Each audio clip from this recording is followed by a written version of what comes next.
you're going to clap, right? Clap from both of these. All right. 3, 2, 1.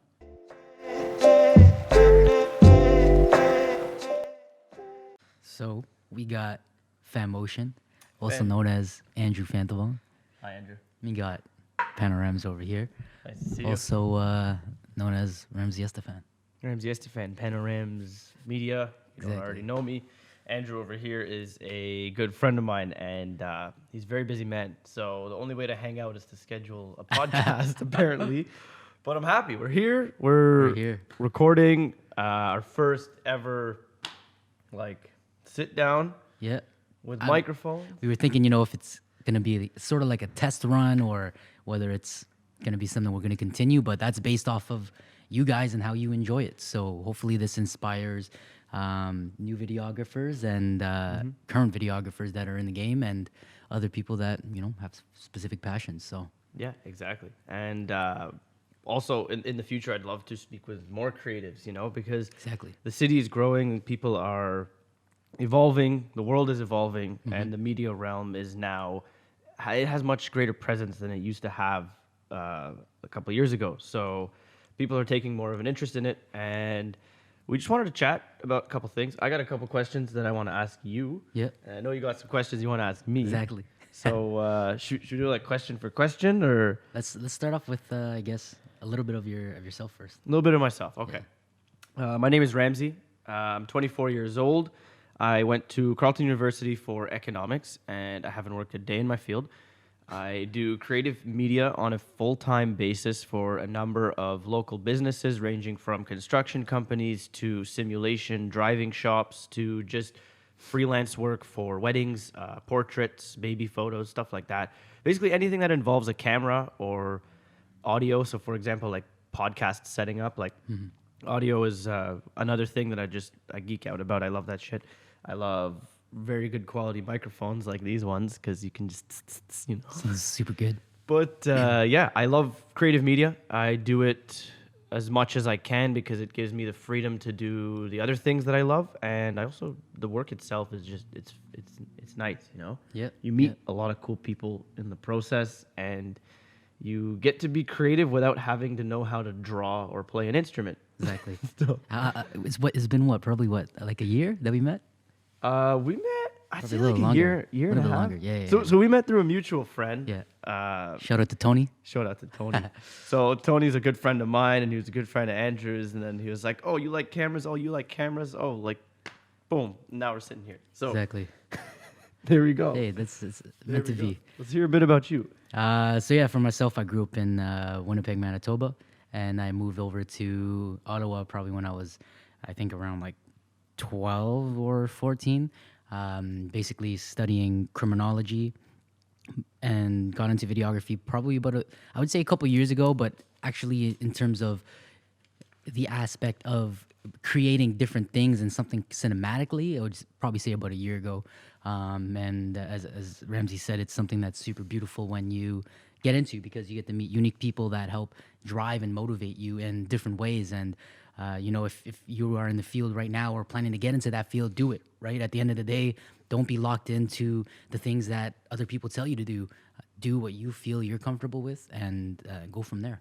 Exactly. And I must say, your progress has been just ridiculous. Yours Ridiculous. as well, I remember when you started, it was just Anthony was showing me some photos that you took at Lansdowne and in like a nighttime. I was like, oh, this guy, he knows what he's doing. I was like, okay, he kind of jumped the gun and bought a really expensive camera right away. I was too scared to do that. I'm not gonna lie, but man, 1 year later, it's like, holy Weird. crap! Like, you've built this kind of network around yourself Yep. of creatives, and you've introduced me to a lot of local creatives, which I'm grateful for.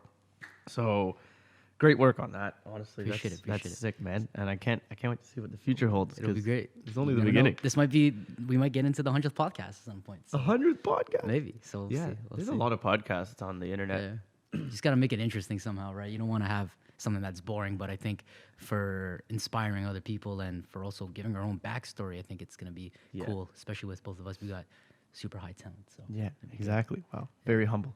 yeah. Very humble. of you. you know what, we're very talented in a humble way. We don't. Exactly. You All know right. what it is. So that's a little bit about us. I always forget that you were you grew up in Winnipeg. Yeah. That's I was born in London, UK. I forgot to mention Oh that. damn, I didn't even know that. Yeah, it's super random. Shit. I came to Canada in 2004, and We need to hear the accent. I don't. It's gone. It's gone. It was bullied out of me.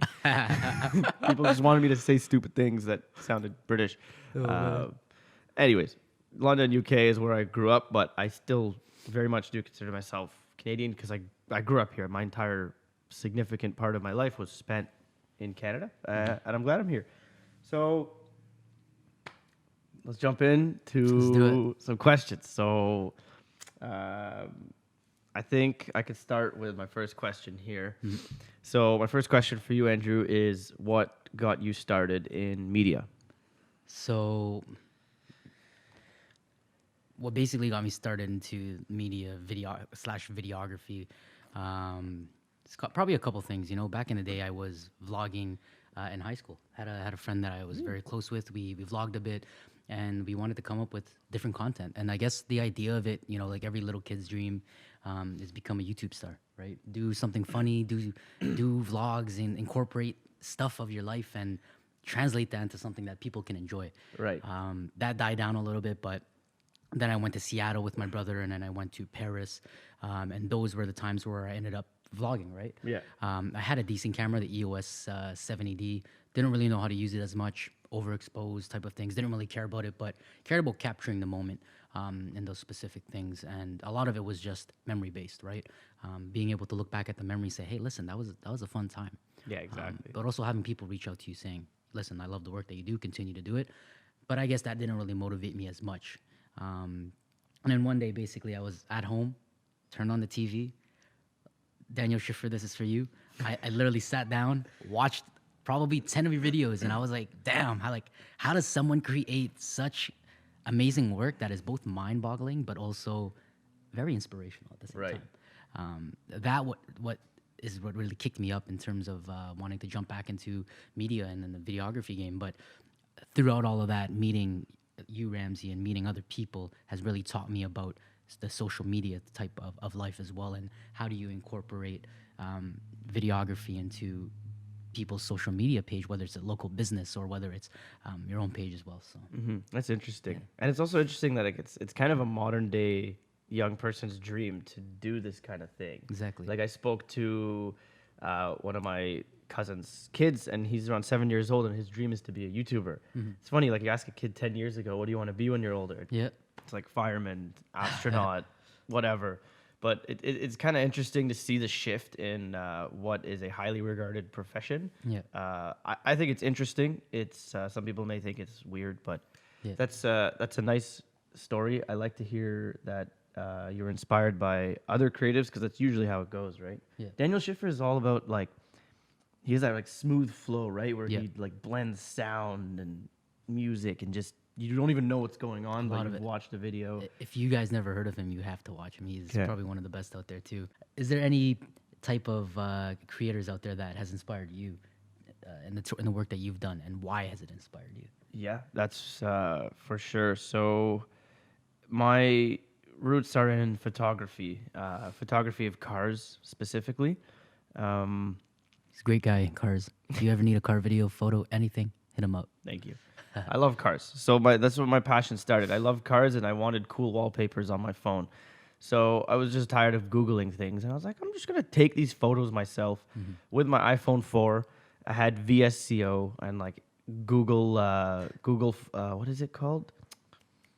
Google Snapseed. There's an old editing app. Never even heard of it. Yeah, I know. It's Yeah. super random. It's called Snapseed. And I used VSCO and then Instagram in the early days to edit my photos. And then from there it evolved. Yeah, so one of my early inspirations would be a guy named Mark Scene Media. He's a photographer for Top Gear and has been for a while. And just seeing the way he kind of produced these images was unbelievable. There's another guy to note. He's around my age. He lives in Seattle. Followed him in his early tays. His name was Voitions Media. He's blown up. A lot of people know who he is now, but at the time when I was following him a couple of years ago, I was just like, wow, this guy really knows how to make a car pop. Yep. So in terms of inspirations early on, it would be a couple of those people who inspired me in the photography world. And if they hadn't inspired me to keep pushing in car photography, I wouldn't have ended up discovering videography, which we'll talk about in a little bit, I think. But yeah, that's about. Even for myself, I'm not that big of a car guy, and I've heard of Washingtonese Media as well. Yeah, like dude, And that guy blew up. He Yeah. just consistent bangers of photos, and then he started getting into video, and Yeah. that's kind of what inspired me. Like, okay, this guy went from car photos to doing videos. Yeah. I'm like, okay, it can be done. Yeah. Let's try it. It's got to have the passion and drive to do so. Exactly. Let's pull up the. Oh. Yeah, actually, with you, right? Yeah. Yeah. Okay. There you go. Yes. Are you asking me? Was that the question? Yeah, that was the question. Oh, that was the question. No, I threw a random question at you. That wasn't even planned. But Oh, no. I was like, boom, throw it. But yeah, that was the question. One other person of great inspiration and teaching would be Peter McKinnon, and I know you could probably relate. Yep. Peter McKinnon, in his early days, he's now a very successful YouTuber, but he was very well spoken. He gave a lot of in-depth tutorials on how to use software and hardware, so like Premiere Pro, and then how to use your cameras and how to just refine your process. And he was very big on refining your process, and just kind of instilled that in me from the early days, and just gave videography this like refreshing vibe. And he kind of inspired a lot of YouTubers that exist now. Yep. Because he grew his channel to like 1 million subs in a year or something Yeah, it's ridiculous. crazy. Something stupid. So that would be my last, well, I guess there's many, but Yeah. notable inspiration. And again, I think most of it comes down to finding out what your kind of niche is, right? If you're into car photography, there's going to be, or videography, there's specific people like Washingtonese Media. And if you're into the general photography / videography, you have Potato Jet, and you also have, again, Peter McKinnon too. So check those guys out if you haven't yet. And yeah, Sweet. so All right. So now I gotta fire a question out for you, eh? Yeah. All right. What is your favorite piece of equipment that you own? let me see. There's a lot. Yeah. Honestly, it probably had to be I haven't had this for a while. It was something that I had probably when I was vlogging back in the day, and the reason why, like, it doesn't have to be something I'm using now, because the reason why I value this specific piece is because it brings me back to a moment where started me into basically videography / the vlogging world.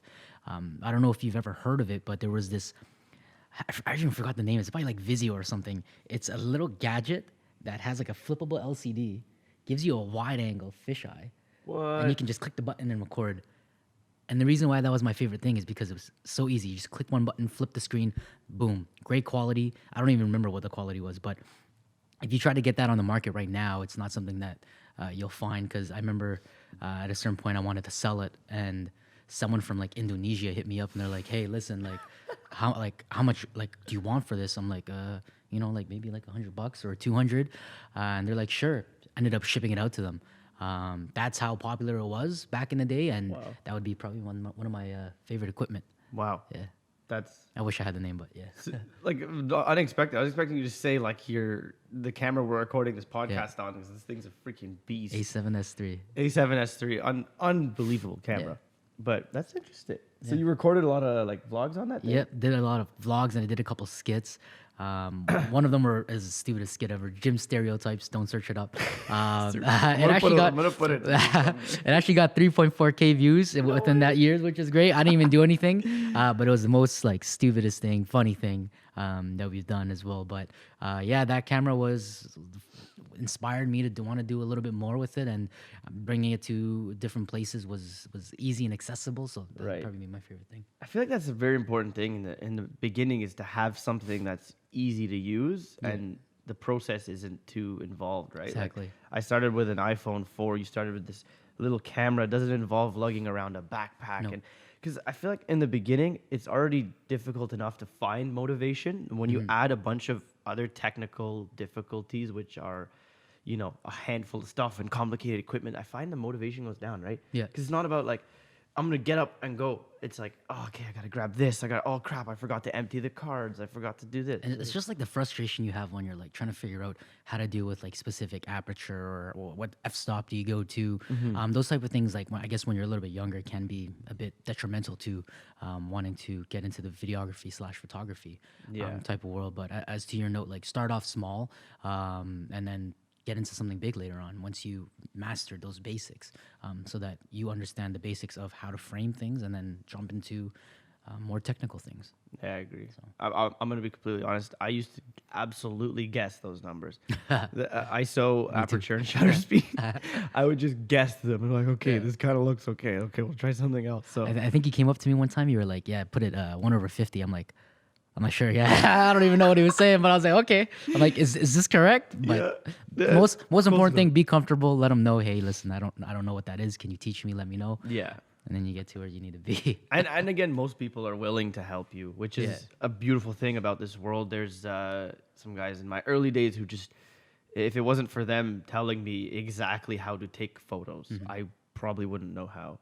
You know, it was having like real life people to inspire me. So thank you for those Connections. Connections. Friends. People. Meeting the right people. That's the beautiful thing about videography and all this media thing as well, is you get to meet very unique people, and you meet people that are there to help you. You meet people that are there to teach you something at the end of the day. So exactly, that's why I recommend you guys keep on doing it. So, what is one piece of advice you'd give new videographers that you've learned while being in the field? Okay, this is a big one. I kind of wish someone had told me. I said that to you last night. No. Told me. Oh, this yeah, piece of okay, advice. Yeah, he sent me the question. So I had some time to think about this because. So one piece of advice I would give to anybody who is new into any creative realm that involves a lot of equipment and knowledge and stuff is focus on your process. Do not worry about getting a perfect end result. That will come with time. Your process is more important than anything. And this process begins at charging your batteries, to how do you organize your equipment? How do you pack your equipment to leave your house or your office or whatever? And then the planning, how do you communicate with everybody involved, even if it's just one other person? So, and then even the shooting process, you know, like how do you make sure that your stuff is all organized and nothing's going to get damaged? And then how do you import your footage and edit your footage? So it is a very involved process. But it's a very amazing process, and it's cool because it's your process, right? It's something that you can curate to suit your life the best way. So in the early days, I was super focused on like, I just want to get this image or get this video, like, and I was just mad when it didn't look the way I wanted it to, and it bugged me. And then I realized with time that you should spend time refining your process, and inevitably the results will speak for themselves. So if you're a new videographer, I know media and social media make it seem like everybody just picked up a camera and got this amazing image in 2 minutes. That's not the case. They spent a lot of time refining their process. Use them as an inspiration, but don't let it, put you down if your stuff doesn't look like theirs. Just focus on doing what you can do best. Refine your process. The rest will come. You can hold me to that. That's my piece of advice. I agree, man. Thank you. That process is gonna help you from the first step to the last, but also breaking down, sitting down and thinking about, what is the image that I want to create? How can that image be created? And then going into the field, learning like having those different angles or the way that you shoot, and then going into the post editing and then having it there. Yeah, exactly. To the final product where you're satisfied, right? And at the end of the day, like, every video or photo that you've done, has there always been some sort of like non-satisfaction to you always want to improve type of thing, if that makes sense? So at first there was a lot of that, and there was a lot of reflection on, okay, why am I feeling that I don't like this, or how can I make this better? And at times I would I've put my camera down for like a couple of months at a time and just like, I don't want anything to do with it because I'm not happy. But lately I try to not be hard on myself if it's not perfect, as long as it's my best work. I think that's what's important, right? Yeah. And just think about your process of editing a video 1 year ago. Yeah. And think about it now. Like, it's unreal, right? Like at first, like navigating software, you're like, You're like, what do I do? Now it's like you hop on and it's like boom, boom, boom. You could edit a video in 30 minutes if you really wanted to, right? Yeah. Like you could just fire it out. So Google's gonna be your best friend too, because YouTube too. Like, what program do you use again? I use Adobe Premiere Pro. I use the whole Adobe Creative Suite just because they work very well together. Yeah. So Yeah, I remember when I first got into it, and then the weird thing about Adobe Premiere Pro is when you click something, something disappears, and you're like, "What the hell did I just do?" So, for those getting into it, Google's your best friend. Utilize it, so you avoid those type of things. Because at one point my timeline disappeared. I'm like, I want to Google, why did my timeline disappear? Yeah. And it was kind of frustrating. But at the end of it, yeah, as you said, you start from putting the stuff together when you first start to basically incorporating, like having the same thing you did in day one. But how do you make this better? Whether it's color grading, whether it's a specific transition you do, or whether it's adding a specific effect, you learn things as you go. And every day, you and I probably learn one new thing when you get into video editing and all that too. Oh, for sure. And I've learned one new thing too. Basically, audition. Didn't even know much about it. Ramsey told me a little bit about it, and again, as you do stuff every day, you learn new things. Yeah, So, never say no to an opportunity ever. never say never. Never. If someone says, "Hey, let's do this," like let's shoot this. There's so many reasons not to do it. Do it. Trust me. Every single time you will come out of that learning something. Exactly. And then back to the process thing a little bit is just like Andrew said, you learn a new thing. So just do it in layers. So like one video you focus on composition, then next video composition and audio, and then composition, audio, and color grade, and then composition, audio, color grade, transitions, and then maybe add titles after. Like just build it, like a sandwich. You don't build a sandwich just by going like this. You do it one by one. And I think the most important part, what you said, don't expect when you're first starting into this to climb it all together. You don't have to know everything. No. Right? Because when it comes to that whole process, it's the beautiful thing about it is that you learn as you go on. Yeah, Right? exactly. You take on different projects. Like if you're challenged to have to put a virtual screen right in the middle here, then you're going to be challenged to do so. You don't have to learn how to do it before. I mean, if you do, it's great, but I think you really want to learn how to do it, especially when you're delivering to a client. But yeah. And there's no shame in researching. If you don't know something, you have the world on your phone, on your computer. I probably research 90% of the time. If anything, it makes you a more effective and well-rounded person if you're capable of using all of your technical, tools to your full advantage, which is Google and YouTube, and you just sit down and take the time, watch some videos, and you'll see what happens. Hashtag research. Hashtag research. Thank you, school. That's what school helped me do. Is I'm a researcher. just have the patience to research a topic I know absolutely nothing about. So thank you, school. You did something. Popped it up on LinkedIn. Researcher. All right. That was a good question. We got a lot of conversation come from that. I guess it's my turn to ask you a question. Yeah. What is your favorite part of the job, or even when you're doing it for hobby? Like, what is your favorite part of creating media in any form? Probably when I look back at it, it's the reaction you get from people. Probably that's probably the best. Yeah. What is better than someone saying, "Wow, what the fuck was that?" Like, what was that? I absolutely don't know what it was. Yeah. That has to be the best thing because it makes you feel good. But on that same note, it makes you feel good that you delivered the proper thing to that person, or whether it's someone watching it, simply inspiring them to want to do those things too.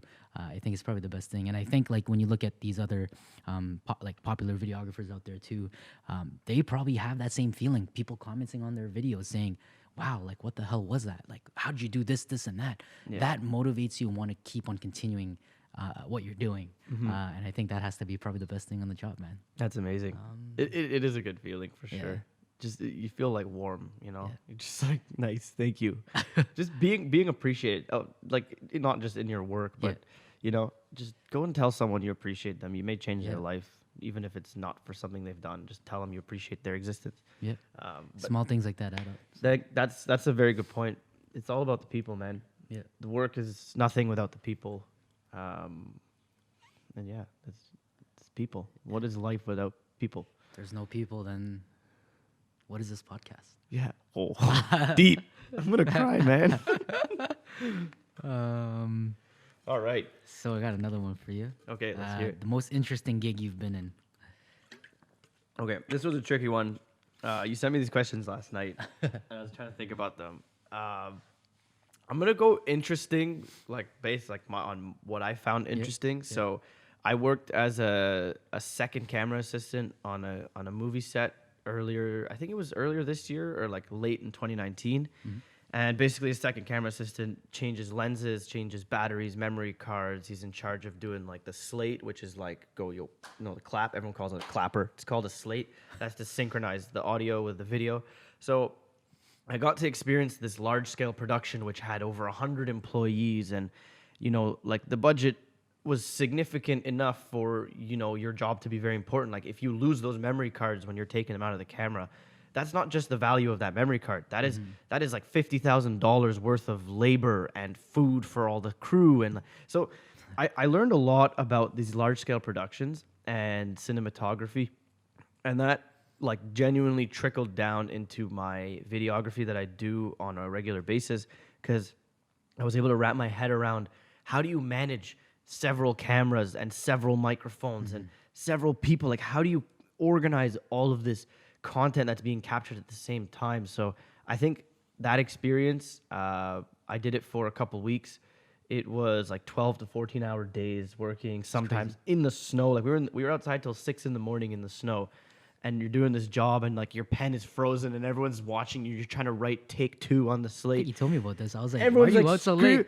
Everyone's like, come on, hurry up! Like, come on, it's 4 a.m. Like, we want to go home. Oh man. Because anyway, that the details aren't they're not super important, but yeah, I got a friend asked me, hey, we need a daily to fill in for someone who's away. Like, do you want to do it? And I'm like, never done it before, but sure, we'll do it. So I'd say that was the most interesting experience in the camera world that I've had, because I'm still applying knowledge that I learned from that into my everyday process. So thank you, Julian, for actually giving me that opportunity and recommending me. So that's yeah. There's a couple other ones. I remember you were telling me a little bit about this, like when I first probably met you too, and interesting things that happens. It's a weird world. It's another world, man. Like in the cinema world, it's like every single job has a department, kind of like you have costume, you have people who are just setting up lights, you have people who are setting up like the heavy stuff, and like you have the actors and you have the audio people and the camera team. But even us trying to bring the stuff today was a mission. I know. So but that's what's interesting about videography is like you are the entire crew. Yeah. I'm the audio guy. I'm the video guy. Yeah. Like say when you go on your jobs, you're doing everything. So that's why I think videography is super interesting, because you're a mesh of everything, right? Yeah.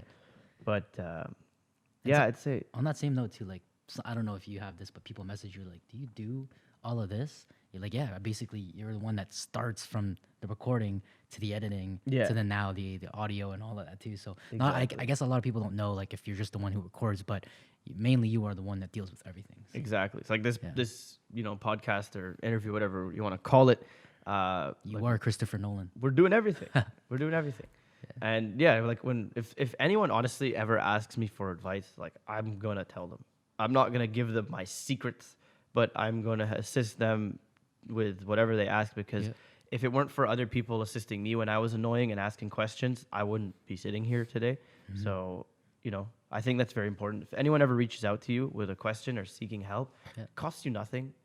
Take 10 seconds, answer their message on DM or whatever. If you see them in real life, don't just be like, like I don't want to talk to this guy. Like no, like you are where you are, and they're asking you questions because of where you are, not because Yeah. So and you may be shaping their future too, right? Like at the end of the day, like I think of it like I met this one guy a while back. Didn't know much about him, but he didn't ask me any questions. But the point was, 5 years later, 6 years later, he is now probably he's growing. He has about 100K followers on Instagram. Wow. He's traveling around the world because he loves what he does. And I looked at his stuff. I'm like, wow, like I didn't even know you were like this when you were younger. But it's like those small things, like you could be shaping someone's career and taking this on full time. And it could be because of that one thing that you gave them that helped them basically aspire to be better every single day. So, yeah. And I find like every interaction you have with a person or opportunity for an interaction will set you both off on a completely different path than you would have otherwise been on.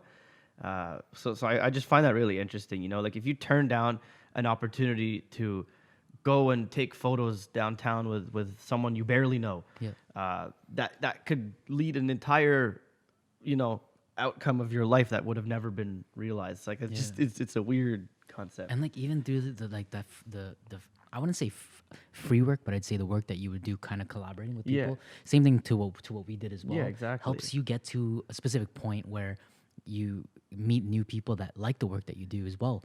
And a lot of it comes from word of mouth too. Yeah, exactly. When you have the right people spreading the message of what you guys did, but also the work that you created, I think, makes a good experience and meet unique people. Yeah. And yeah, we've done a lot of random stuff where it's like, let's shoot. What do you want to shoot? I don't know. Like, we'll just go here and see what happens. And yeah. I remember when I was without my camera and we went to shoot on that bridge, and you're like, you got the DJI Osmo Pocket. I'm like, yeah, this is the only thing I got right now. I'm kind of naked, but He was between cameras, but he had this DJI Osmo Pocket. It's like a mini, like 3-axis gimbal, but it's like this big. It's the cutest thing ever. And like Andrew's just like, fuck it, I'm just gonna shoot. So like, do whatever. literally use your phone. Your phone can shoot 4K at 60 frames per second. Yeah. If you have a phone within the last 4 years. And if you decide to do a gimbal too, gimbal's only $169. Like a phone gimbal, right? Yeah. Like I have a friend, he just started shooting videos randomly on a gimbal with his phone. I was like, dude, this is sick. Yeah. So use your phone. Yeah. Then you could see if it's something that you want to invest money into, right? Yeah. So Shot on iPhone. This video is shot on iPhone. You can even get lens attachments for your iPhone. Yeah. There's so much you can do. Like It's crazy. Yeah. It's amazing. I've taken some photos that I'm very proud of using my iPhone 8 Plus. Like I'm stuck in the past. You know, we're on iPhone 42 right now. I'm still on an iPhone 8 Plus because it's a great phone and I'm cheap. I want to spend my money on camera shit, not phones. So. Exactly. And when you're having a phone in your hand already, and it's easy to post right there. You don't have to go to the editing process. You don't have to do any of that. So, This is pretty cool mobile editing apps too. Like Lightroom Mobile is amazing. You can get Premiere Rush, which is like a mobile video editing app. Yeah. And it's like $10 a month. You don't even need a full Creative Cloud subscription to use it. So the tools are there. It's up to you if you want to use them. And it's kind of an overwhelming amount of tools, but just pick something and just send it. Yeah, just do it. There's a fire truck driving by. I hope everyone's okay. These mics sound so good that you probably don't even hear it. Yeah, I know it's weird, but like until you hear your voice in like a high quality mic, you won't like the sound of your voice. So it's a weird thing. Like I tell people, like I kind of like hearing my own voice. Yeah. And I like hearing myself speak because sometimes I speak and I don't know what the heck I'm saying, right? No. So when you hear yourself speak back, it's a very good opportunity to refine your vocabulary and learn how to articulate your words more. Even the way that you speak when it's with pace or whether it's anything like that, it helps you too. So I know like back in the day, like I struggled a little bit with speaking and someone said, record what you're saying and then basically play it back so you know how it sounds like. So, yeah. And I find it helps boost your confidence. If you're comfortable with hearing yourself speak, then just do it. Just I know at first, you hear your voice and it sounds weird, but just like go get a nice microphone or like rent one or something and just like record your voice and just see how it sounds. And mic and audio does matter whether you think it doesn't or not, because being able to hear that crisp audio, especially from your voice or my voice, my voice is not the best, but It's super weird. It helps you a lot, and Audio is so important. makes up everything, man. Oh my goodness. That's something I actually, back to the piece of advice I would give new people. Audio is like 50% of your final product is your audio. You could shoot something in 1080p and have the most beautiful audio and people will love it. Shoot something in like 8K with the worst audio ever and it'll just, no matter how nice that footage is, that audio will ruin it. Because like your ears and your eyes are like everything. Your most, crazy, like they're your It's like watching a big senses.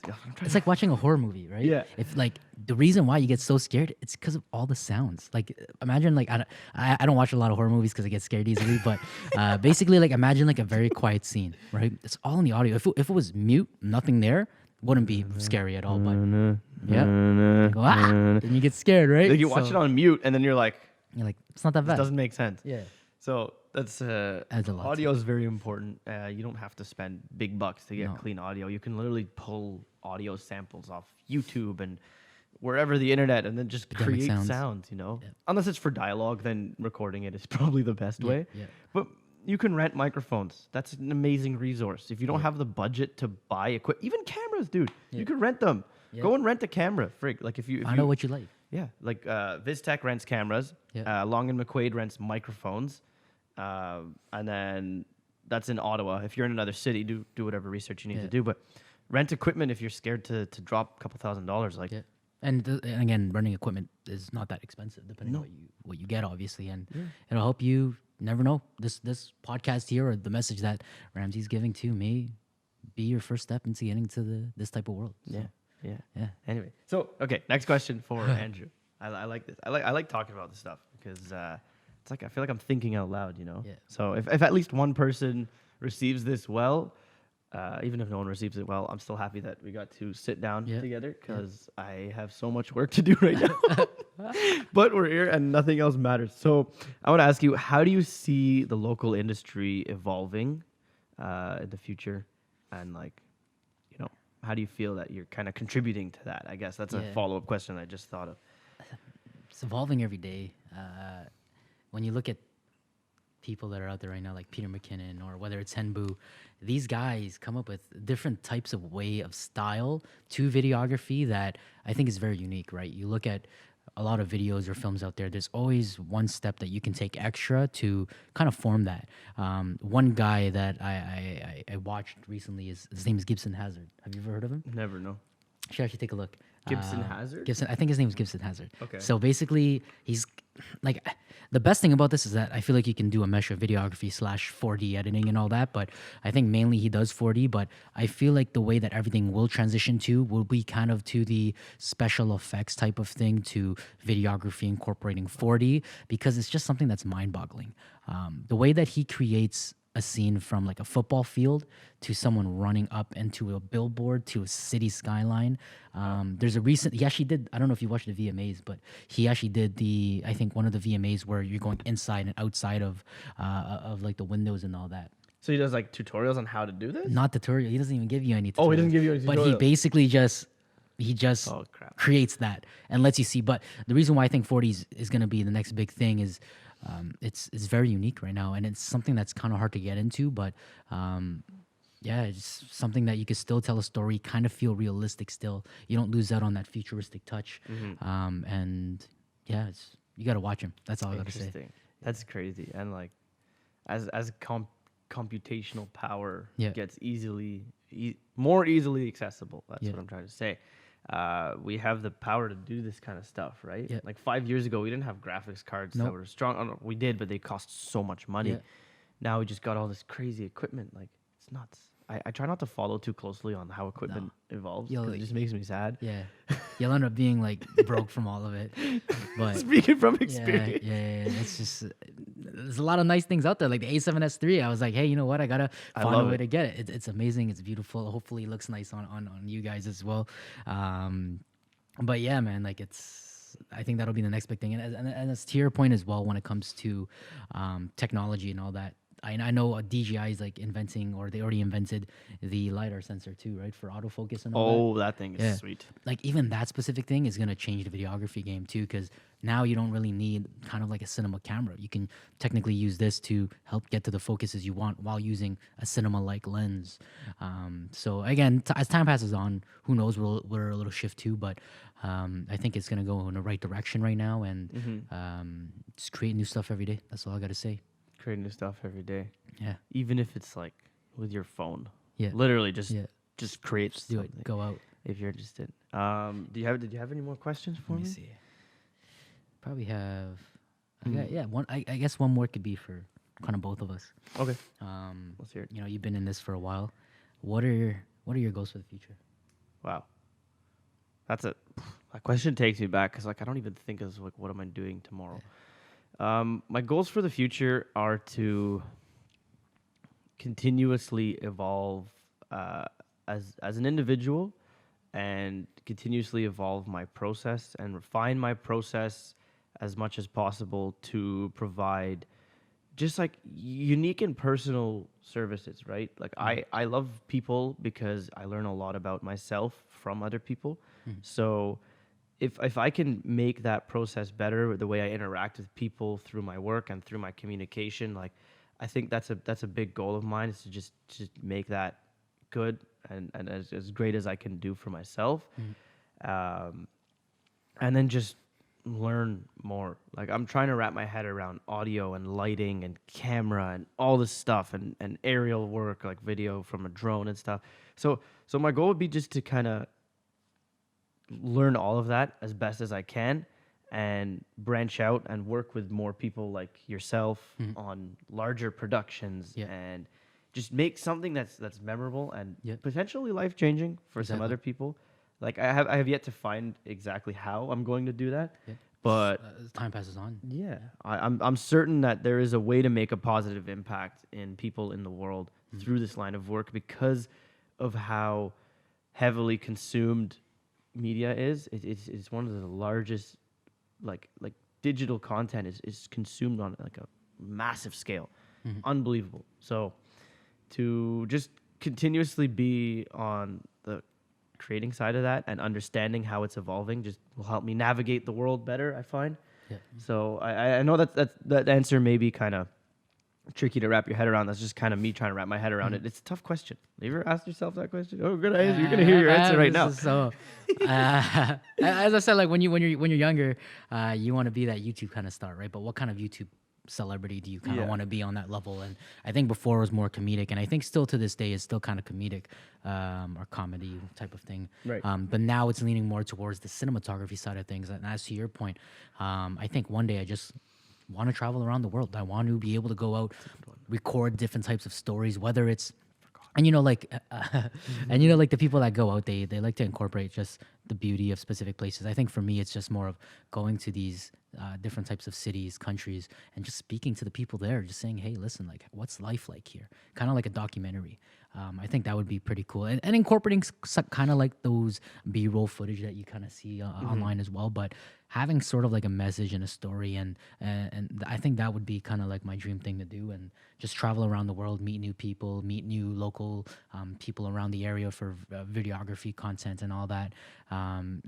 It's memory at the end of the day, man. Yeah. It's all the memories that I think would be probably the best thing that I would want to do. And at a certain point, I think I'd probably want to try to be on a set and see what that feels like. We're gonna create a set. Don't worry. We'll have our own We're set. gonna create a set. Panomotion. Panomotion. Panoramzz. Panoramzz.